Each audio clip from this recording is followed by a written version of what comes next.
Well, good morning. Appreciate coming south. Didn't care if it was Iowa, didn't care if it was Missouri, just going south really felt good. We've been in a real deep freeze for a month in North Dakota. So hoping we get a little relief on it soon. But appreciate being here, appreciate the invitation, and try to share some things with you today. And I think what's important today is that we put it in a manner that makes sense to you. And there's it's a lot under that umbrella of soil health. And we'll talk about some of the items today, and we'll see how far we get into some of these items. But don't hesitate to get a hold of any of us during the breaks or afterwards or any time too. Be happy to visit with any of you at any time. So to get started, there's a couple different things that I kind of want to cover briefly, just to see that we're on the same page. Those of you that are way over on the ends, if you're going to have any trouble seeing this will just be the first few minutes. If you want to migrate over a bit, and stand at the back, you're welcome to. But first, let's kind of break out, what's the soil? What does the soil consist of? Now let's just go through some of that briefly. If we took 100% of this pie and we broke it a bit,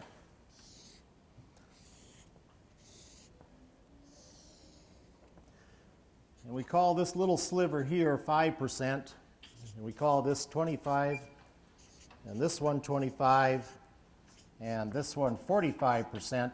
Now let's fill in the blanks. What does the soil consist of? What do you suppose that sliver is around 5%? I think I heard it.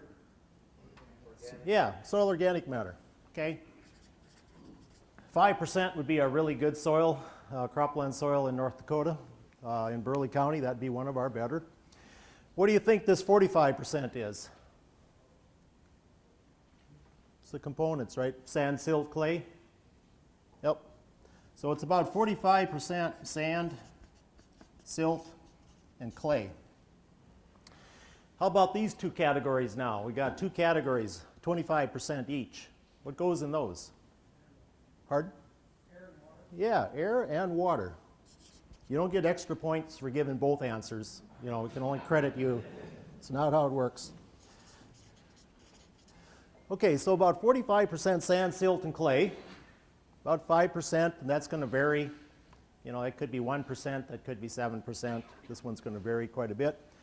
And if you got a fairly well operating, let's just take a loam soil for instance, about 25% air, about 25% water. So it means our soils are porous. Right? They're not a solid block, they're porous. Okay, they're designed to be that way. When we have water enter the soil, how does it get into the soil? Probably that microphone there. How does the water get into the soil? How does it get into the profile? Pores. Has to get in through the pores. If you don't have pores, it's going to sit there perched on top of that soil. It's just going to sit there and irritate you. Okay? And then eventually you're going to do something foolish about it, which makes it worse. Okay, so we have to have pore spaces in order for the water to get in. Who builds those pore spaces? Who puts those pore spaces in the soil? We got to have the biology build them. Okay? It's the biology's job to build those pore spaces. They do that through aggregating the soil. They build tiny soil aggregates. Consequently, you get the pore spaces. Consequently, your infiltration improves, and it starts to function. Okay? So, everybody over on the ends, everyone over on the ends, you're good with that? You can see this, about 25% air, about 25% water, 45% sand, silt, and clay, 5% soil organic matter. Let's talk a little bit about how a plant functions. Okay? If we take a plant,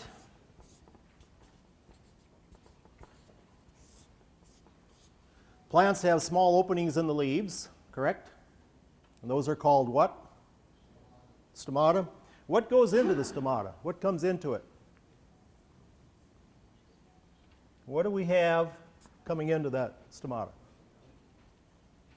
Yeah, sunlight's the energy to make this process work. but what does the plant bring in? Carbon dioxide. Okay. So carbon dioxide comes into the plant. What does the plant do with this carbon dioxide? Anyway, now it's got, you know, the carbon dioxide is going to come into the stomata. What's going to go out of the stomata? Oxygen. Okay. Very good. So oxygen is going to come out of it. Now it's still got that carbon portion in the plant. It's going to do a couple different things with that carbon portion. About half of it, it's going to use to build itself. Okay? It's got to grow. It needs carbon to grow. So it's going to build itself. Okay? What's it going to do with the other half of the carbon? Any thoughts? The other half is going to be given off as exudates out of the root system. So it's going to give off carbon, sugar, into the soil. And that becomes a food source for the soil biology. So the soil food web is attracted right over next to the plant because the carbon is the food source. And then they're going to go ahead and they're going to have a mutual exchange. The soil food web is going to get the carbon for energy to continue on its life. And in return, it's going to supply water and nutrients to the plant. Okay? Now, we got this is how we get carbon. This is one of the ways we get carbon in the soil. Okay? And what's the color of elemental carbon? What's the color of it? If you had a tote bag full of carbon, it'd be black. Exactly. So when you get nutrient-rich soils, they get a nice dark look to them. When we lose soil organic matter out of it, you start to get a very washed out look. Okay? There's a big difference between the two. So carbon will darken our soils. So now, consequently, we have this occurring. The soil food web then is going to process this, and a certain amount of this, probably a very small amount of this, is actually going to be made into soil organic matter, or the humus portion, the stable portion. A much larger amount of this is going to go back out through the soil.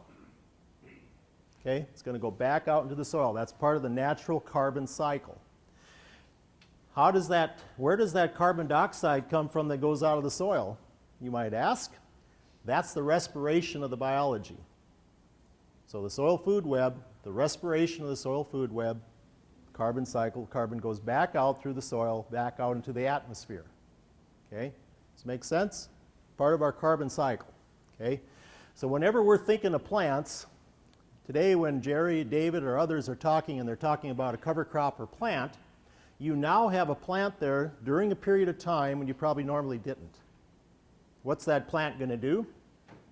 It's going to take carbon dioxide out of the atmosphere. It's going to put it into itself. It's going to use a portion to grow itself. It's going to use a portion as a food source into the soil. This is your opportunity to bring more carbon into the soil. When you hear people talk about carbon, think of food. Okay? Think of food, because that's the major food source for the biology. So you think of it in those terms, now you're feeding that biology. Okay? Now that's a bit abbreviated. Any questions on I just wanted to go over a couple of these items before we went into the talk. Any questions on those, so we're kind of thinking in similar terms? Okay, very good. Jerry and I both live out of Burleigh County, North Dakota. It's kind of in the central part of the state. Usually North Dakota has been in the news, especially the last 5 years, regarding oil. We have a lot of cold temperatures and we have a lot of oil.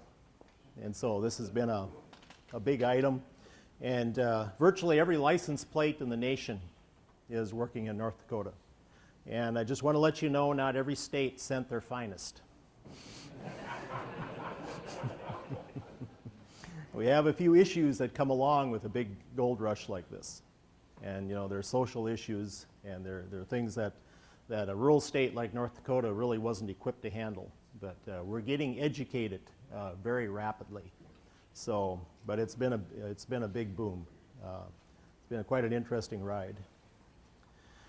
We're about 16-inch total precip zone. And initially, before moving into soil health, we would determine that not enough rainfall to do much of anything with. And since we moved into our soil health systems, we find that 16 inches for the entire year is plenty to grow anything. And so we have a whole different thought on what we used to be able to do versus what we can do now. So it's an interesting change, and we'll talk a bit more about that. I'm going to have a few phospholipid tests on here, so I just kind of want to get everybody on the same page so there's an understanding that when we talk about some of these, they'll make some sense to you. When you see bacteria, I want you to think of a simple decomposer, simple chains. So in other words, green material, okay? Low carbon or very green material. Think of them as a little bag of fertilizer. So when you see bacteria on the test, think of it as a little bag of fertilizer. And they feed on the exudates like we talked about, okay? As all portions of the soil food web, all of these do.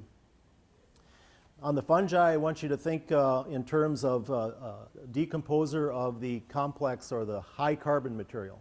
So if you have rank material, high carbon material like corn stalks, wheat, that type of thing, a lot of high carbon material in it, the fungi is what decomposes that. If we didn't have fungi, your corn stalks would back up for 20 years on the same field with no decomposition. Okay, so are they important? Yeah, very important. Principal decomposer in the world. The saprophytic fungi. The mycorrhizal fungi, on the other hand, extend out the reach of a plant. They extend out the reach of a plant beyond the root system for water and nutrients by giving off the exudates, by bringing the soil food web next to it, by creating a web. Okay, the fungi are very good at creating a web. Little bag of fertilizer. Think of them again as a little bag of fertilizer, just like bacteria. And also, they are the portion of the soil food web that processes the glues that hold soil aggregates together. Okay, so very important function. Tillage is very difficult on them because they're a web. Okay, they're a hyphae web, and so if you have any tillage occurring, it has a tendency to break them up and disrupt their life pattern. Much more difficult situation. Protozoa, in the jungle you got to have some big guys as well, and the protozoa typically are going to go ahead and consume the little guys, all right? So they're going to eat the bacteria, they're going to eat the fungi, and they're going to go ahead and excrete the excess nutrient in a plant usable form through the mineralization process, okay? This is how we get it into a plant usable form, how we get it from organic to inorganic, for instance. So think of the protozoa as kind of the big guys in the jungle. We got to have some of them to consume the little guys in the jungle, okay? Nematodes play a very similar role. Big guys in the jungle, they're going to go ahead and consume these little guys. They come in all shapes and sizes because basically soil aggregates come in all shapes and sizes as well. And so it's a system that's made to fit, okay? The actinomycetes, they're kind of the MPs. They'll go ahead and monitor so things don't get out of control within the soil if they're allowed to. They're going to go ahead, if you look at them, they're going to go ahead and give us a lot of the antibiotics that we're accustomed to. This is where a lot of them were derived from. You're familiar with neomycin, streptomycin, you've all heard these words before. And so you think about soil food web, this is one of the sources of antibiotics as well, okay? Then you think about their importance. Each of us in this room has about 3 pounds of biology in us. And what does that 3 pounds of biology in us do? What does it do? It's going to digest your food, right? This is how you're going to go ahead and decompose your food. We have biology in the rumen of livestock, and it does a very similar thing. It's going to go ahead and digest their food. The biology in the soil plays a very similar role again, okay? It's going to go ahead and it's the soil's digestive system. So we have some real similarities, and then we know there's about 3 pounds in a human, we know this. Also, if you take a look at the biology on an acre of land, and if you weighed the biology on an acre of land, it's going to outweigh a cow-calf pair. Even if it's a somewhat degraded soil, it'll still outweigh a cow-calf pair. If you've got really good soil health, you're probably going to go ahead and you're going to outweigh 2 or 3 cow-calf pairs. So it's relative, but it all plays a very similar role, very similar function. I used some examples from these individuals in Burley County, so I'll have some of their examples in today. Everything you're going to look at is just boots on the ground, actual situations. And we're going to cover these principles, armor, soils weren't meant to be bare, minimizing soil disturbance, maximizing diversity, maintaining a living root in the soil, and integrating livestock. So we're going to cover those as we go through. When we talk about armor, when I look down, I don't want to see bare soil. So when we try to armor up our soils, we try to do it from the viewpoint of when I look straight down, do I see soil? Do I see any bare soil? So we try to go with it from that viewpoint. And when we get to a point where we can go ahead and seed into that kind of environment, that gives us a pretty nice scenario to seed into. With our northern area, when we first moved into the no-till system, first started looking at soil health, we all ran residue managers in front of the planters, opening up a strip because we were concerned about the corn warming up, being able to make a crop in our northern climate. After a number of years of that, we slowly started taking the residue managers off or raising them up. And we hardly have an operator who uses them anymore. Because once the soils became active, once we got the biology active, they warmed up so much quicker. And so it really made a difference. And so like this particular planter here, not using them, that would be very common now. If we have wet conditions, we like to get a biennial in the fall before and plant on something green in the spring. Has a lot of load-bearing capacity then. Anytime we bring in a green plant and can drive on a green plant, we have a lot of load-bearing capacity.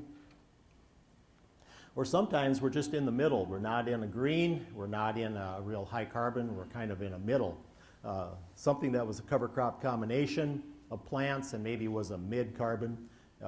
Very nice mellow seed bed to seed into. So there's different ways we can armor up. And if we take a look at it, a lot of this is controlled by the carbon-nitrogen ratio. So if you look at what constitutes 1% soil organic matter, and you look at the amount of carbon and the amount of nitrogen in 1%, it's 10,000 units of carbon, 1,000 units of nitrogen, approximately. Now in North Dakota, if you do the math, we get about 10 to 1, okay? When you boil that ratio down. So about a 10 to 1 ratio is what the soils, is what the carbon-nitrogen ratio is of a soil, okay? If you go ahead and do a Google search on it, you're probably going to find 10 to 1, 11 to 1, somewhere's right in there. So everything has to decompose down to that point, right? So if you bring in a very high carbon crop, maybe an 80 to 1 crop, it's got to get down to a 10 to 1 eventually. If you bring in a very low carbon crop, maybe it's 25 to 1, that's going to be much quicker, okay? This is one of the big values of a cover crop combination is you can adjust the carbon-nitrogen ratio of the mixture. You can adjust it high if you want the armor to last a long time. You can adjust it low if you want it to decompose very rapidly. So you can do some different things, but it's the CN ratio that drives it. It also controls some other items. If you take a look at the bacteria up at a 5 to 1, and you look at the protozoa at a 30 to 1, remember, the bacteria is a little bag of fertilizer, so the protozoa is going to consume that. After he consumes 6 of these, he's met his carbon requirement. Okay, 5 times 6 would be 30, but now he's got way more nitrogen than what he can use. So he's going to excrete that nitrogen. So consequently, you start to get mineralization of nitrogen occurring. Okay? You remember that day in biology class? Maybe you skipped that day where they talked about the CN ratios and they talked a little bit about this. And so consequently, you can see how that occurs. Now we know what the soil is, somewhere in that 10 to 1 range, right here, 10 to 1, 11 to 1. And you can see where if you are in corn or wheat, much higher carbon. If you were growing something much lower carbon, yes, it'll decompose much quicker. So the CN ratio can be our friend to help us adjust to what we want to happen, whether we want to happen and release nutrients very quickly or we want to save them for later in the year. Talk a little bit about disturbance. This is a bonanza farm in North Dakota in the late 1800s, and a lot of the land was settled in this manner, and especially in the eastern part of the state. Huge bonanza farms. But it also really illustrates what I call compaction's big three. You know, there's kind of three items on compaction that create issues. We know we can take pore spaces out with tillage. Okay, we know this. So we can go ahead and remove pore spaces with tillage, then soils will compress. Okay, if the biology puts them back in, they expand. All right, so we can take pore spaces out with the tillage.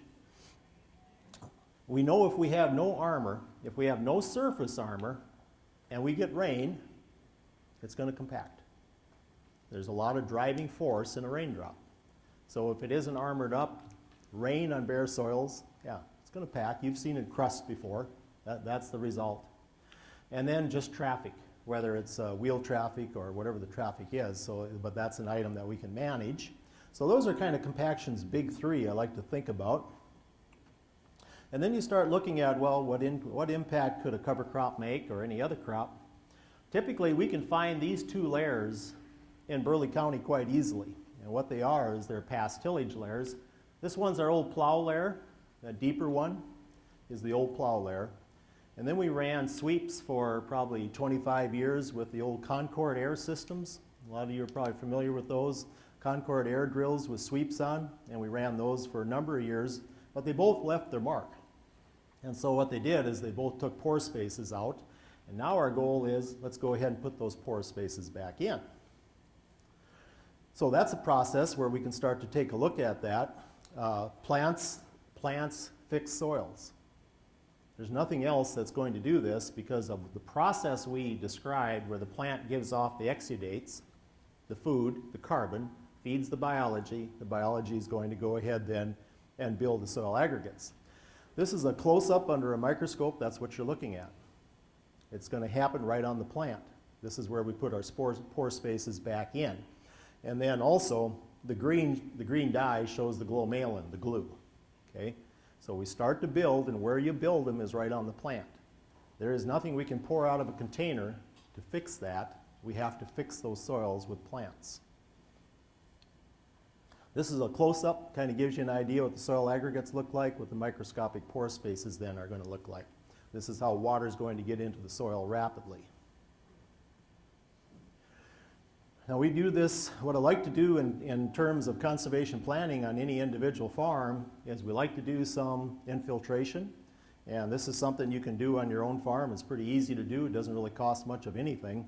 And we can go ahead and put the rings in and do some timing.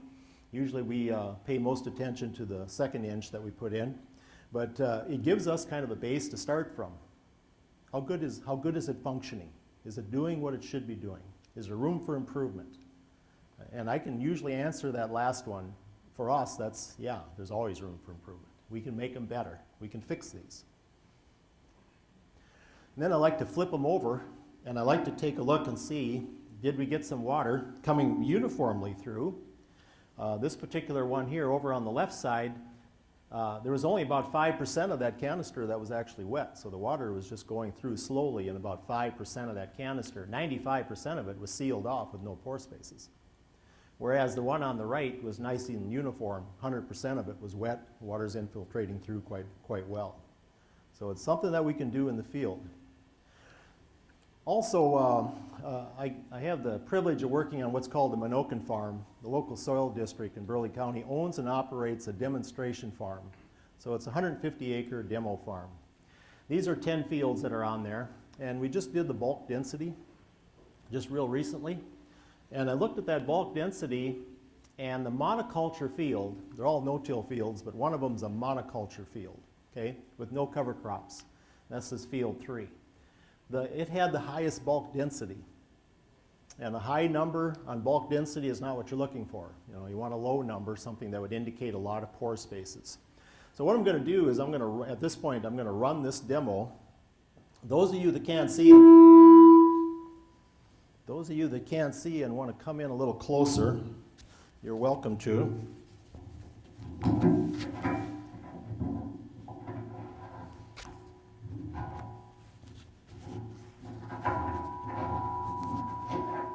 We'll give that a try. Yeah, it's not a problem. Those of you that can't see and want to come in closer, you're so welcome to. It's not a problem.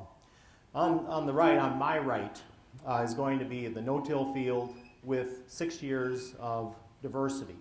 So it's had all 4 crop types: cool season grass, warm season grass, cool season broadleaves, warm season broadleaves. And it's had a cover crop whenever there was a window to put a cover crop in. And it's had livestock on it. The livestock have been winter grazed on it as well. Okay? So consequently, a lot of diversity. The one on the left is field 3, and it's 5 years of wheat, no cover crops, no livestock. Okay?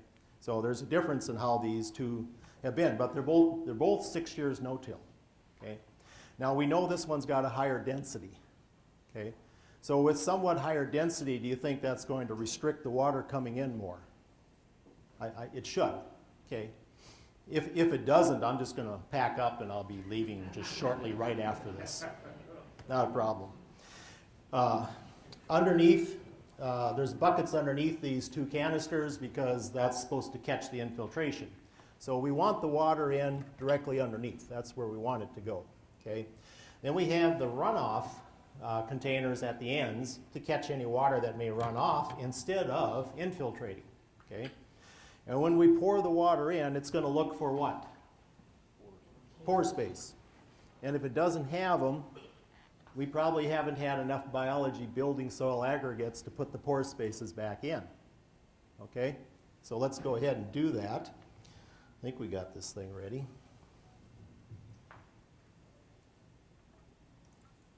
I'm not a multitasker, but I'll try this.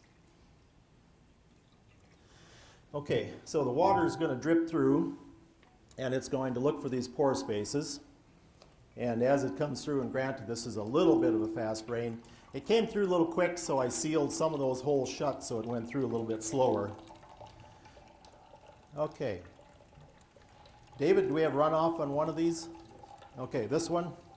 Yep. I don't know if you folks can see it over there or not. Like I said, if you can't, you can kind of come over to the center, or you could come right up and stand here. That'd be just fine too. Do we have any runoff on this one yet, David? No. Not yet? Okay. So we got some pore spaces coming in. Keep in mind now, they're both 6 years of no-till. No-till fixes anything, right? Just ask any NRCS employee. No-till fixes anything, okay? Tax problems, religion, all those. Okay, when we first moved into the no-till systems, I never thought about the quality. Never entered my mind. Okay, I was just real happy that we were moving into the no-till systems because I spent my summers building structures, especially through the 80s and into the 90s. I would build waterways. I was kind of the waterway king of North Dakota. I built a lot of waterways, but we couldn't get the water in the profile.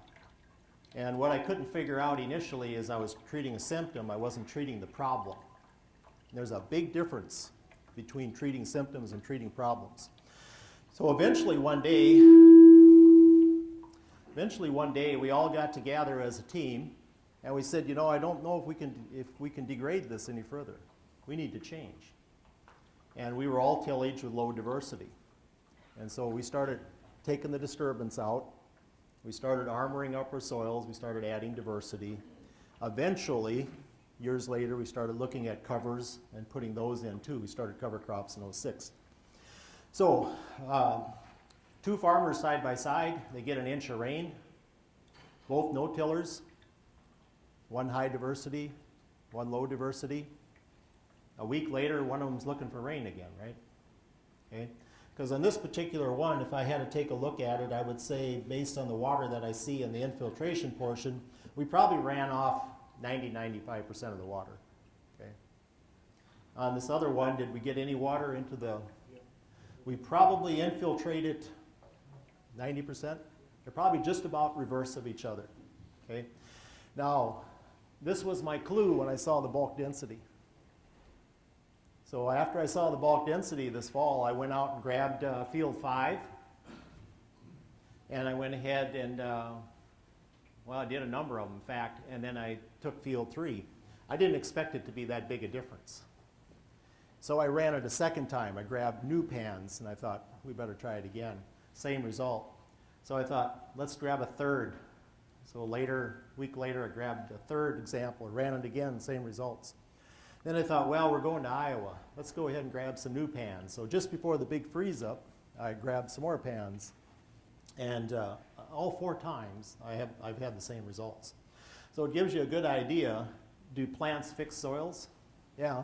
But we got to go a little bit beyond that. Plant diversity fixes soils. And so there's a big difference on the amount of carbon and the type of carbon we're putting into the soil as a food. Okay? During break, come on up and take a look at it and do whatever you like with it. Okay, taking a little bit of look, this kind of spins off the diversity, 4 major crop types. Most of our producers are using 3, some are using 4, but we're in the 3 to 4. We used to be in the 1 to 2 crop types a number of years ago, but we've greatly expanded the amount of diversity. That diversity, you all know your cool seasons and your cool season grasses and cool season broadleaves, and you all know your local warm season broadleaves and your warm season grasses, and your list might be a little different than this, but this is the ones that work in our neck of the woods. In 2006, we added cover crops now into our no-till systems. Okay, we were at no-till on the plains, Salina, Kansas, listening to Dr. Ademir Caligari talk about cover crops in Brazil. And he said how it restored their soil organic matter because they're so warm, their soils never quit mineralizing. Now in North Dakota, we've been able to keep fairly high soil organic matters because we lock up for freeze solid for 11 months out of the year. No, it's what, 5 months, 6? It's a long time. So we freeze up. It never gave us the opportunity to degrade them. So we've kept fairly high soil organic matter levels. When the Canadians come down and visit us, theirs are higher than ours. Very similar reason, because they have such a long period of time where it does not mineralize. All right, the biology, the big guys aren't eating the little guys because everything's kind of slowed up to a crawl during the winter. So we took a look at the covers, and this is kind of an interesting scenario. You know, we took 8 species and planted them in 8 separate frames, and then we went ahead and started mixing them together. 2 together, 3 together, 4 together, till we had all 8 together. Okay. And the interesting thing about that was where we had the monocultures versus where we had the monocultures, the plants started to dry up because 2006 for us was a big drought. Okay, so extremely dry conditions, triple-digit heat. And where we had the monocultures, we harvested 1260 to 2070 pounds of production. Now the same plants in the polycultures, in the combinations, the same plants, the same plot, harvested from 4350 to 4785. So it was a huge difference. They were drying up and dying as monocultures. They were thriving in the polycultures. But what we were doing is we were starting to mimicking nature. We were mimicking the original landscape when it was 100 plus species on native rangeland. And you had the plant connection, especially under the soil. These plants are all helping each other with active biology. So it was kind of one of our aha moments. We've had a lot of those. So we also took a look and we put the soil thermometer in. Was there a difference between the monoculture plots and the polyculture? Yeah, it was like air conditioning. It's like turning on the air conditioning. The biology likes it cool. They like it like us. You probably keep your thermostat around 72, somewheres in there. That's about the ideal temperature that the soil biology is looking for. That's about when they're the most active. Solvita is something we're looking at using now too, and that's measuring the respiration of the biology. That's that CO2 that it gives off. When we measure the respiration of the biology, it gives us an idea of fertility. Okay? Because that's where most of your fertility is coming from now, is when these big guys eat the little guys.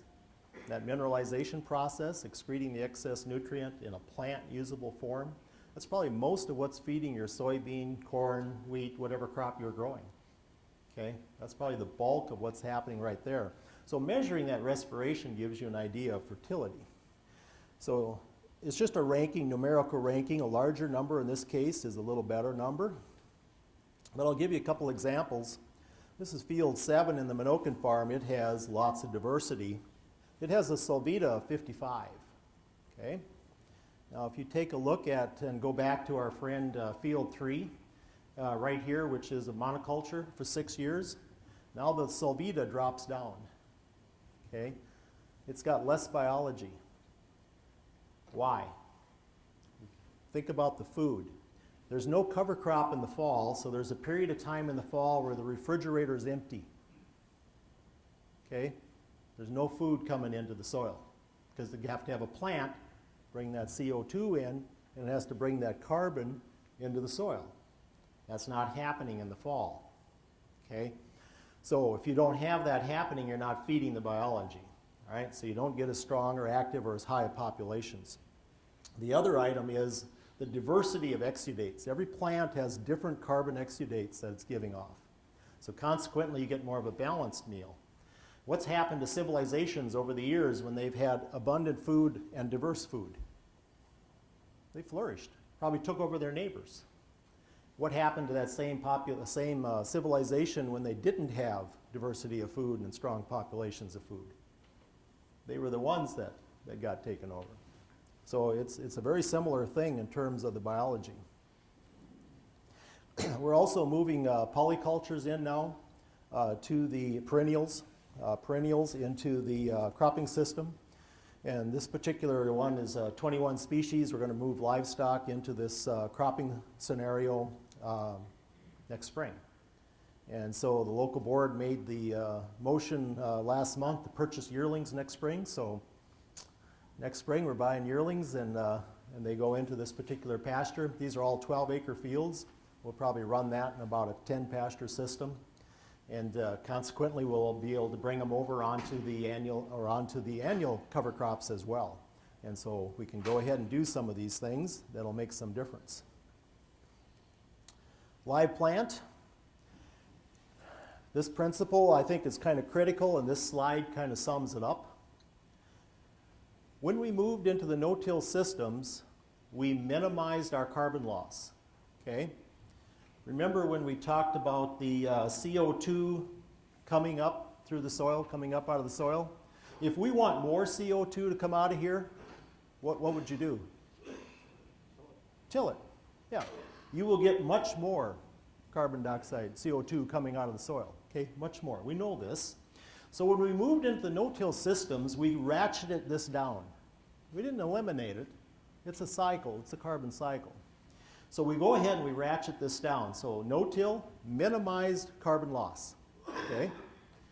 But it's when you move into diversity with covers that you start to maximize carbon input. Two separate items here. Would you agree the one on the left is easier to achieve? I think the one on the left is a little easier to initially achieve. Okay? We move into the no-till system, that started to minimize the carbon loss. The one on the right, though, is where you start to gain carbon. One of them is just preventing loss, one of them is adding carbon. Okay? This kind of sums it up. If you look at this cover crop root, you see where the soil is all stuck and fused onto it? This is what you're looking for. This is carbon, this is exudates that have been released. This is mixed in with the sugars, mixed in with the glomalin, all the biology. It's building soil aggregates at a real rapid pace. Okay? When I see a plant like this, that's what I'm looking for. Okay? So there's a cover crop scenario. I'm not real concerned what it looks like on the surface. But when you dig it up and you look at this, you start to see the whole carbon dioxide scenario.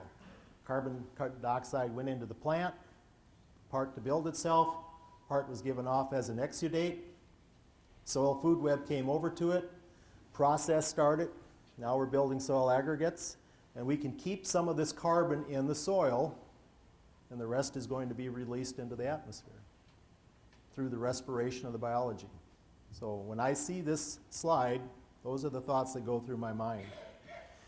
Some of you in this room are old enough to remember IPM. Remember back in the day where we used to walk a field to determine if there was an issue with it, determine if there was a pest, and if it was a certain threshold level, we'd do something about it. Okay? Some of you still remember that? We don't do that so much anymore, do we? But at one time, we did. And the observations we've had at the Minokan farm, this particular field here shows that we got a pretty heavy weed pressure at the end of April. Okay? And this is our friend field 3. This is our friend right here that ran off all the water. That field also has a heavy weed presence. every spring. Nature wants to heal that field. Okay. If we look at the field next to it with the diversity, I don't need a burn down. It's a big change when you bring diversity in for integrated pest management. We have fewer weed issues. We have fewer pest issues. Okay? We have these observations. Also, if we look at the biology, this is one on Richter Farms. On the left, we have high crop diversity with cover crops, and on the right, we have high crop diversity without covers. So on the left, if you look up there, you're going to find 1999 nanograms versus on the right, the 1528. There's a little difference there. We have way more biology over here on the left. Why? We got plants giving off exudates, food, during a period of time after harvest when it normally hasn't been there. So when we add the covers in, our biology responds to this. It gets larger. It gets more active. Okay? Now if we take a look at the salvia, that respiration, this particular photo right here is high crop diversity with covers. Okay? And we got a salvia of just about 50. Nice high number. But I also want you to look at this nutrient management right here. When we bring cover crops in, we have a tendency to then become large organic nitrogen and small inorganic nitrogen. Now, the inorganic is your nitrate. That's your very volatile. That's what's going to move. This is what's going to create water quality issues, etc. So when we bring covers in, we make this inorganic end very small. We make the organic end very large. The organic end is stable. Doesn't matter if it rains 2, 3, 4 inches. It's stable. It's not going to go anywhere. There's only 2 places that it's safe, where nitrogen, phosphorus, etc. is safe. One is in a plant, another value of the cover. So one is in a plant, the other is in the soil food web, waiting to mineralize. There's your 2 safe places. But you can see what happens with covers. We get a high salvia, and you see this ratio. Now let's go to that part of the farm that doesn't use covers. Still a no-till system, but now it's without cover crops. Okay? So let's look at the salvia. What happened to the salvia? Drops. Less food. We had a really nice motel room. You know, Jerry and David and I got put up in Des Moines. Really nice motel rooms. Had everything in it imaginable. But the fridge was empty. I opened that fridge up and I looked in that fridge and I thought, Rick Benaric, what's going on here? Your fridge is empty. There was no cover crops. There was nothing to feed me. Man, if they'd have told me I got to bring food from North Dakota, you know, I could have done that, but he didn't give me a warning, so. Okay, we just had to get a jab in when we could, you know. I hope I did a good job on that. So the salvia dropped way down. No food in the fall. Less diversity. Less diversity, well, less food. Okay, what happened? What's going on with the inorganic and the organic end? Here's your standard production model for us. High inorganic, lower organic. No cover crop use. When we bring the covers in, we get a much more stable environment for our nutrient management. It gets much more efficient. Okay? So a whole different situation, but we see this time after time. I get on a lot of cropping systems in North Dakota. This is not unique. When there's no covers, we're going to have a lot of inorganic in, small amount of organic. When we bring in the covers, it switches.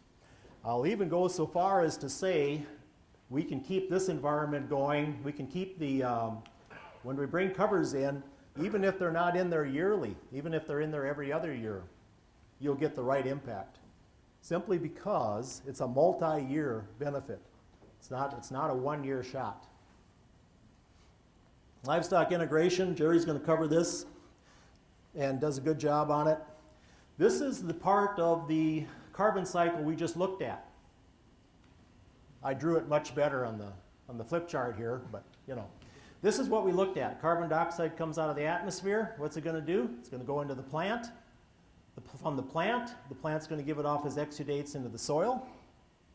After that, all the carbon in the residue, all the carbon in the respiration of the biology, it's going to come out and back into the atmosphere. Our job today is to figure out how to capture a bit of that and keep it in the soil. Each time we cycle this through, did we grab a little bit off and it goes into the soil organic matter, and we keep it in a humus manner, stable manner in the soil organic matter. So we want to capture a little bit of that, so when the natural process goes out, there's a little less going out. We can start to sequester carbon. That is truly sequestering carbon. In North Dakota, we've got a history of exporting carbon. It seems to be what we do. We did it in the late 1800s with the piles of buffalo bones. You know, there was 2 million buffalo slaughtered in North Dakota, and all those bones were left on the prairies, and as the settlers came in, trainloads of bones went east. Okay? Carbon, right? Huge amount of carbon. It was used to make sugar, carbon black to make sugar. It was also used as fertilizer. It was also used as glues. But it was trainloads of bones. Paid X amount of dollars per ton. And for the early settlers, a lot of them, this was their only source of income. Then we went into the bonanza farms and we exported soil organic matter through tillage and crop production. Okay? So we started to decrease our soil organic matter levels. That's what happened to us. Then we started removing coal. So we've had coal generation going on for a lot of years. Now we got the oil trains. We can't move grain because all our trains in North Dakota are moving oil. We got piles of grain sitting around. Okay? So you can see we got a little bit of a history of exporting carbon. So how do you put it back? And we went through that process, the carbon dioxide into the plant, carbon dioxide from the atmosphere, into the plant, from there to the soil food web, their respiration, back there to the atmosphere. Carbon is the food, and understanding the carbon cycle is one of the greatest things as a farmer or rancher you can do, because it will enhance your operation. Now, if we take a look at it, plants transfer carbon in the soil as exudates. Also, when we bring livestock in and they graze these plants, you're going to get a certain amount of exudates out of the plant, right? Let's just say you got a cover crop. You're going to get a certain amount of exudates out of the plant. How can I get more carbon out of this plant? How can I squeeze more out of it? Yeah, you could go ahead, if you come in here and you graze off the top half of that plant, what's going to happen down here to this root mass? It's going to slough off about the same portion that you graze off, roughly. You graze off half of it, it's going to slough off about half of it. That root mass is 58% carbon by weight. Now, if you take the livestock back off and you let it grow back, you're going to grow back the root mass along with it. Now you kind of received your bonus. Okay? This is why livestock are critical for this planet. Because worldwide, there's still a lot of grasslands with livestock on them. If you remove the livestock off those grasslands, there's no more bonus. You're not going to bring in all that additional carbon dioxide out of the atmosphere anymore. Plants aren't stressed. So do we need livestock to survive? Yes, we do. Whether we want to admit it or not, we need them. Okay? It's all tied up in the carbon cycle. So we go ahead, exudates from growing roots. We can slough them off when they're grazed. And then we need the regrowth. In order to truly get the bonus, you got to take the livestock off, let it regrow. You're going to truly, whether it's a perennial grass or whether it's a cover. Okay? This is one of Jerry's pictures this summer when I was out at Jerry Doan's, and we took the picture. I don't even want to estimate what these guys are worth. It's a big number. Adding carbon to diverse grasslands, very similar situation. If we set up a grazing system, we stress the plants, we take the livestock off, we let it grow back, more carbon in the soil. Okay? We can manage this. It's part of the carbon cycle. On the left, there's no plant. So on the left side, we have a scenario where we have tillage occurring. So with the tillage, we're going to go ahead and take pore spaces out. and we're not putting carbon in. Okay? So if we took the John Deere tractor out of there and put a plant in, I like the green color, but the green needs to be a plant. And so if we put a plant in on the left side, then we're harvesting carbon dioxide, we're putting food into the soil profile. On the right side, you look at our grasslands, we used to operate over here on these two left areas right here. We never let the grass get very tall. We had to start to understand that we needed to get a larger biomass or a larger root mass and then manage that plant by stressing it with livestock, letting it regrow, and then we start to harvest additional carbon. Okay? So it kind of sums up a couple of those items. Chevrolet just made a deal with North Dakota, a number of North Dakota farmers for carbon credits. Okay? So we're probably starting to take a little more serious look at carbon. You know, we tried over the last number of years, different times, to look at carbon credits. But this just occurred, this just ran in the Bismarck Tribune on November 17th. So Chevrolet signed a deal with a number of farmers in North Dakota for carbon credits. Also, this really changed on our grazing systems. So you can see by the number of pastures, we can go ahead and bring a lot of head in, short period of time, take them off, let the grass come back. We can even repeat that process, bring them in again later with an adequate recovery period, stress the plant again, harvest more carbon. Okay, a couple of different systems. This one's the Miller Ranch, that's the Missouri River that you see on the right side of the photo. And then to kind of illustrate on Jerry Doan's ranch, I thought let's take a look, and we did the Haney analysis for inorganic and organic information, because now we can see organic nutrient. We never could before, but now we can. We have this capability. So I ran his, and on the bottom of the screen you can see he's got a smaller inorganic number and a large organic number. So then I said, well, let's go ahead and do native rangeland on 3 different ranches. So I ran it on 3 different ranches in the county. The Small Angus Ranch, Berg Ranch, Winkler Ranch. See how native rangeland functions? It functions in the manner of a small inorganic, large organic. And now you can see Jerry's starting to mimic that on his cropland. Okay? So we start to get a very stable, much more stable nutrient cycle. Or we can bring them in on cropland. This is Gabe Brown grazing livestock, mob grazing livestock on cropland on multi-species covers. And when we're done, we want the soil covered. This one's very green, so who's this going to benefit? Of the soil food web we talked about, which portion of the soil food web is going to benefit this low carbon green material? And that's going to be the bacteria. They're going to do well on this one. Now the following year, he's probably going to put in this high carbon material. So now you're grazing high carbon material, and that's going to be a brown rank material. Who's going to benefit from this one? That's going to be the fungi. So you start to feed diversity of diets. So if we take a look at his biology, 2 years of mob grazing on the left, pretty high, 6105 nanograms, that's a lot of population. On the right, 42, 28. It's still a good population on the right, but on the left you can see when we went ahead and brought in the multi-species, brought in the livestock. We brought in more carbon. You bring in more carbon, your biology population has a tendency to go up. Okay? You understand it's about food. So consequently, we also take a look at the Sylvita. The Sylvita went up to 65. You look at a Sylvita in the mid-60s like that, it's going to tell you have need for small amounts of nutrient. Okay? So now you're getting to a point where you can take a look at your fossil fuel inputs. We've got problems in North Dakota. In the upper left-hand corner is our phosphorus issue. And NDSU just came out with this release on the left.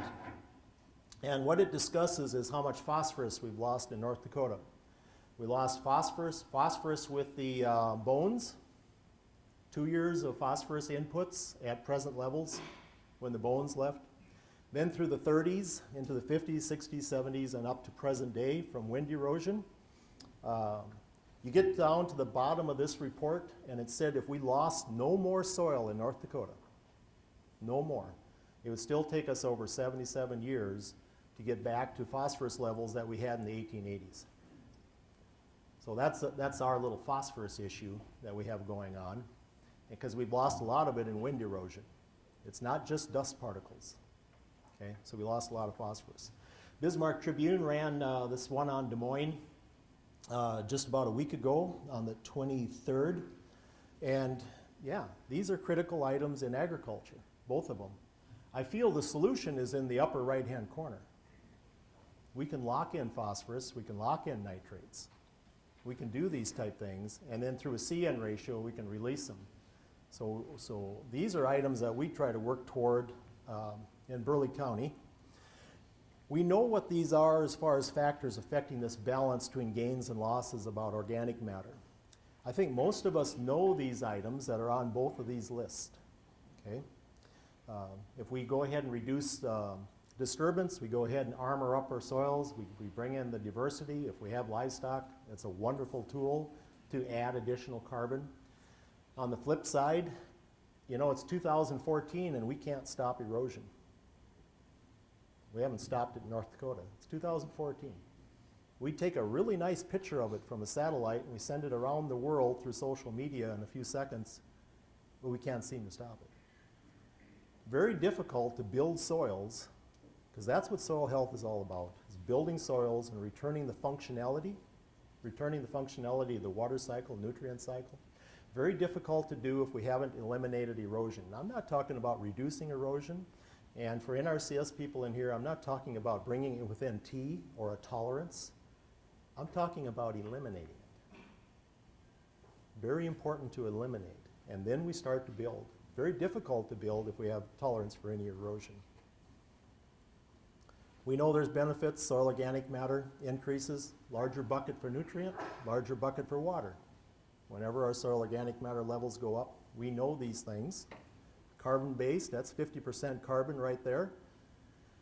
We had to learn in our environment, we weren't moisture deficient, we were carbon deficient. That's what we were lacking. And so this whole scenario started for us. What's the local university done? I want to share some of these things. Our local North Dakota State University, January 10, they released new fertilizer recommendations for wheat in North Dakota. And if you had 5 years or more of continuous no-till, that was a 50-pound credit. Okay? Now that's pretty concrete. That's a pretty strong statement, 5 years or more. 2014, they released a very similar recommendation for corn.